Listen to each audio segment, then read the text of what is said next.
É muito louco. Quando você para pensar na química dessa forma, né, como algo que está te envolvendo o tempo todo, de forma bastante contínua, né? Se você Está presente em tudo. está presente em tudo, ela é tudo praticamente, né?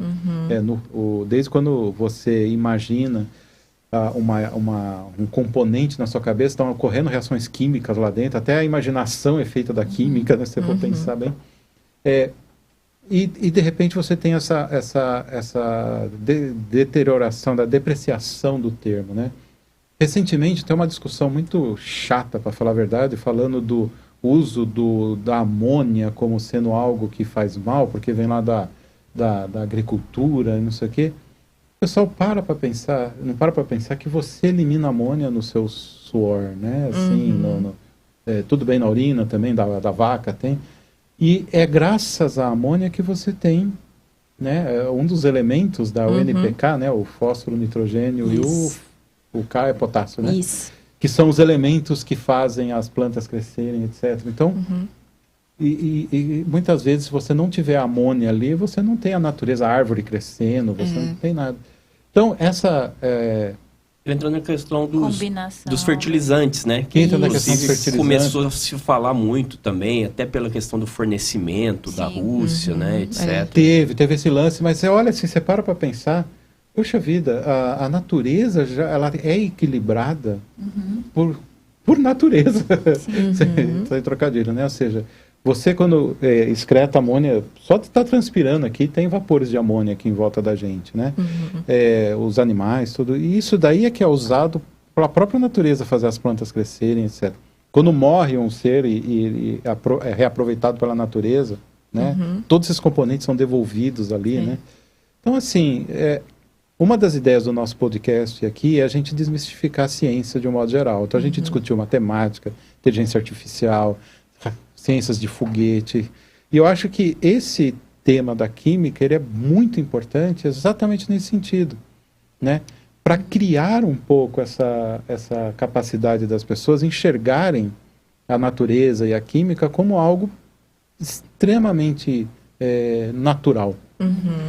Mas tudo bem, eu tenho uma indústria que gerou lixo. Cara, não é a indústria que gerou lixo, é o cara, a pessoa, os humanos responsáveis por aquilo que estão sendo irresponsáveis. Não é a química. Né? Não, e outro ponto também, as pessoas também não precisam ter uma preocupação tão excessiva, porque assim, tem várias pesquisas ao redor do mundo. Sim. Né? Então, se você vê, por exemplo, que um coral está sendo afetado lá por um componente do protetor solar, né? Que essa foi uma discussão também lá. Né? Então, eles vão estudar aquilo, né? Se realmente estiver afetando, a empresa vai tirar aquele componente. Não é assim, você precisa ficar preocupado, nossa, isso vai ficar pro resto da vida. Não fica. A ciência, ela avança muito, né? Então, isso está aqui, ao menor sinal que isso pode ser prejudicial. Isso. Está sendo observado de perto. De perto, né? E evoluiu muito, né? Os nossos aparelhos agora, então... E a capacidade da natureza se recuperar é muito grande, né? Um exemplo clássico é o tal buraco de ozônio, né? Que o CFC lá quebrou as moléculas de ozônio, nada mais é do que o oxigênio com mais um oxigênio. Eles são 3 oxigênios ao invés de 2, não é isso? Isso. E aí o que acontece? Não, o CFC, que era aquilo que tinha antes nos sprays, que tinha no refrigerador do... o líquido refrigerante. Refrigerante, que em geladeira... A geladeira teve que ser mudado, né? Aquilo lá gerava uma molécula que em contato com o ozônio, ele desfazia o ozônio. Ele voltava a ser puro oxigênio. Só que o ozônio ele é gerado por descargas elétricas. Né? Ou seja, todo raio... Por que quando tem faísca a gente sente aquele cheiro meio ácido? É o cheiro característico do ozônio, né? A natureza se recuperou. Se a gente não tivesse parado, concordo que talvez aquilo tivesse sido um problema. Mas a própria natureza, ela fabrica ozônio.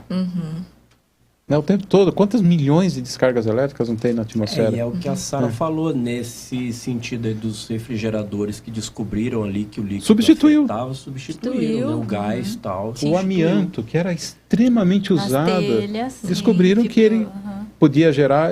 Parou de usar amianto, né? Quer dizer, parou mesmo.